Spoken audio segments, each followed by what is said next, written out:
Pues ya tienen bastantes días, amigos, recomendándome los videos cortos de TikTok de un creativo que se llama Javier Wolkoff. De hecho, durante los directos me han estado mencionando, oye, ¿has escuchado, has leído a Javier Wolkoff? Es una persona que tiene algunos conceptos y que ratifica algunos conceptos de Salvador Freixedo. Está muy interesante y me hicieron llegar este video, precisamente este TikTok, que en efecto es muy interesante y que vamos a revisar aquí, obviamente haciendo nosotros nuestra respectiva colaboración. Recuerden, esta es una video reacción, tengo que reproducir un poco, opinar, reproduzco otro poco y vuelvo a opinar. Si quieren ver este video completito, sin interrupciones, voy a dejar el link de dicho video. Es un video muy cortito, de 4 minutos. Voy a dejar el link en la descripción tanto del podcast como del extracto directo y por supuesto del directo completo que estamos haciendo aquí en Comando Salvador Freixedo. Pues escuchamos, porque miren, cada vez hay más gente, cada vez hay más creativos, cada vez hay más influencers que están empezando a llegar intelectualmente y espiritualmente a las mismas conclusiones que en su momento compartió Salvador Freixedo. Una de las formas como nos tienen aprisionados acá es con las religiones, pero no es la religión. La religión es solo para causar miedo y para tener un cierto nivel de control, pero Y yo agrego, amigos, yo agrego, este TikTok, por ser un video muy breve, yo ya lo vi, pero yo agregaría, lamentablemente se nos ha hecho una muy mala costumbre de denostar ya de facto, un muy mal hábito de estar denostando a las religiones. Las religiones, es cierto, tienen más defectos que virtudes, pero sí tienen una que otra virtud. ¿Cuál? Es una medida de control, es cierto, pero que también controla a gente que de otra forma no tendría un solo ápice de moral, amigos. La religión ha servido precisamente para controlar a muchos monstruos, a muchos seres que sin religión, amigos, hubieran pasado a la historia como los principales delincuentes de nuestra humanidad. ¿Qué otro beneficio tiene la religión? Pues que al menos mantiene a la gente con una esperanza.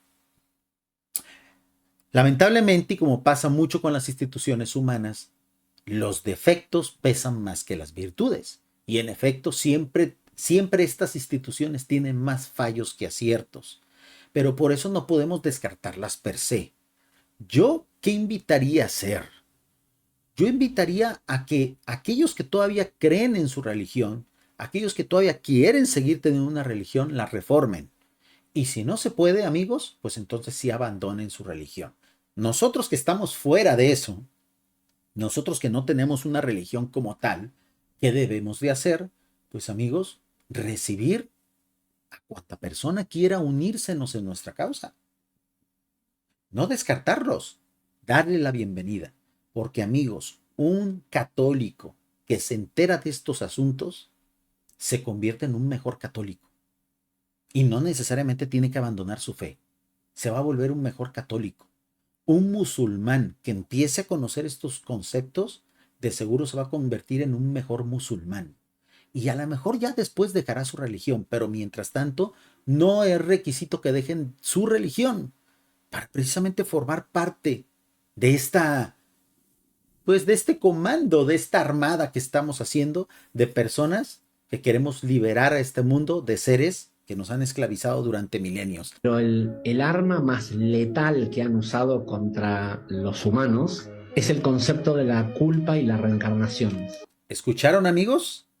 Este tipo de conceptos coinciden con las últimas versiones, con lo último que declaró Salvador Freixedo ya en sus últimos años de vida respecto a la reencarnación. Mm, la idea de la reencarnación, aunque insisto, es respetable, es un concepto que nos mantiene atados a los mundos del espacio y del tiempo. Es un concepto, una especie de grillete intelectual y espiritual que durante tanto tiempo se nos ha intentado poner y que muchos incluso se lo han puesto por sí mismos para seguirse manteniendo aquí. ¿Y eso qué denota, amigos? Falta de imaginación. ¿Eso qué denota? Un poquito de mediocridad espiritual. ¿Ustedes qué prefirieran? ¿Vivir 100 vidas en un mundo como este, con tantas limitaciones?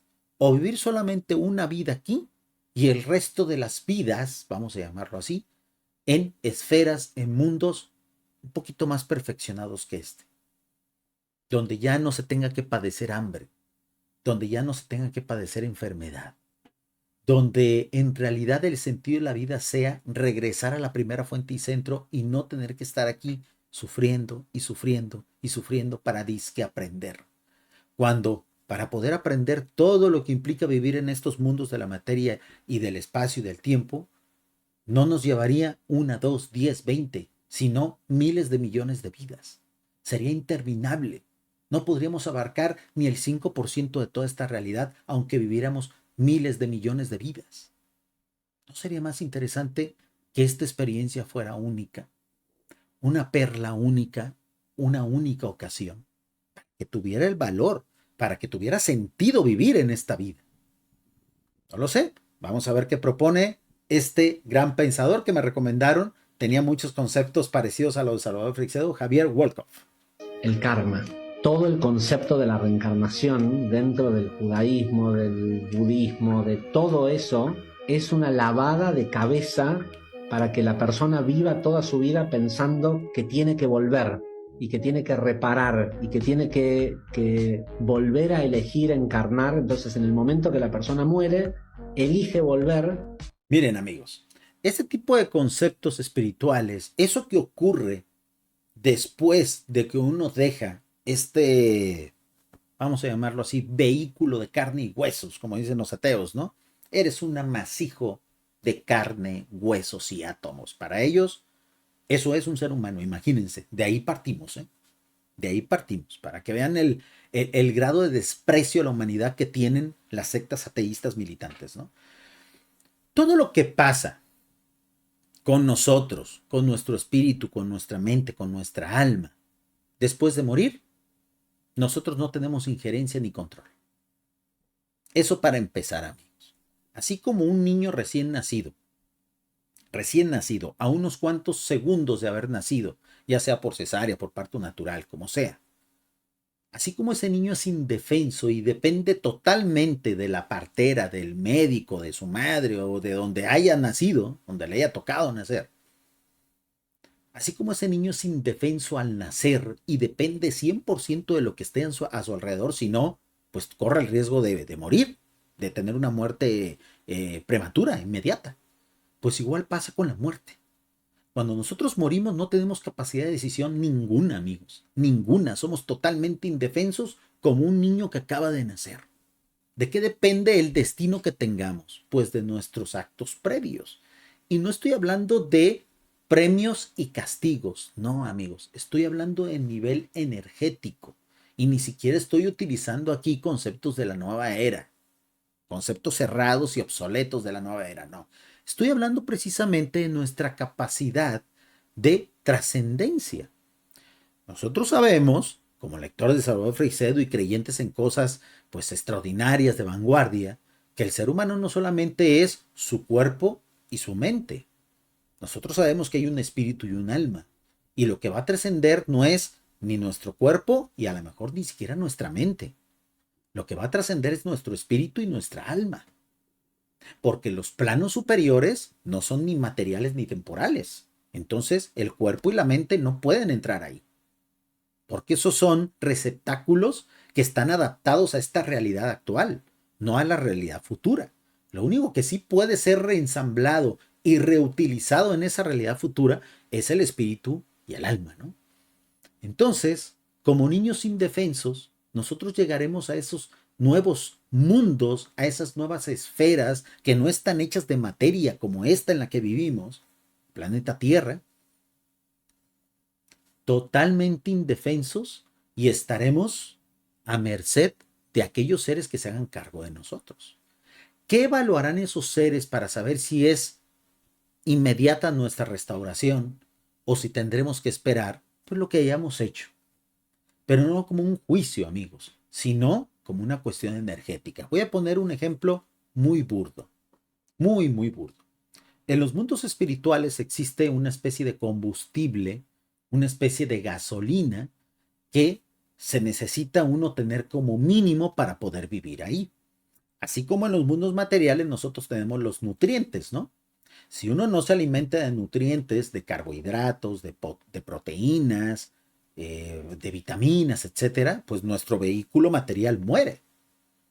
No es posible la vida no es posible la vida en estos mundos para un cuerpo que no tiene la nutrición mínima, ¿no? Para poder vivir aquí, para poder respirar, para poder caminar, para poder trabajar, para poder pensar. Necesitas nutrientes mínimos, porque si no viene el colapso del cuerpo y muere. Exactamente lo mismo pasa en los mundos espirituales. Se necesita un nivel energético mínimo para poder vivir allá. Porque en los mundos espirituales también existe la muerte, amigos. También existe la muerte espiritual, la muerte eterna, ¿no? Entonces, ¿de qué depende cómo vamos a ser reensamblados y qué capacidades vamos a tener para vivir en los siguientes mundos de nuestro nivel energético espiritual? Si no tenemos un nivel energético espiritual mínimo a la hora de morir, no podrán reensamblarnos.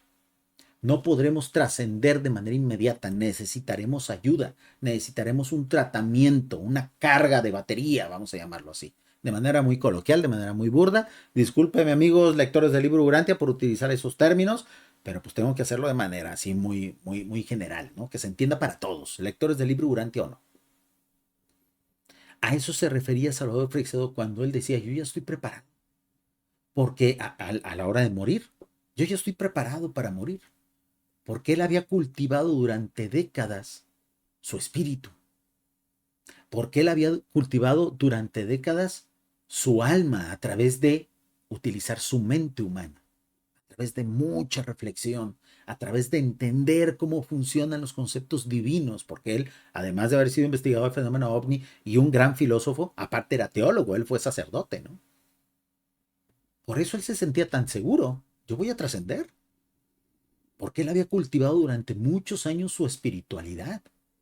Aquellos que jamás han cultivado su espiritualidad, aquellos que simplemente van a misa, van a la iglesia, van a la sinagoga, van a la ermita por tradición y que no ejercen su espiritualidad y que no respetan a la humanidad y que desprecian al otro, que creen otra cosa, pues tienen niveles espirituales muy bajos, tienen el tanque vacío, en la reserva prácticamente.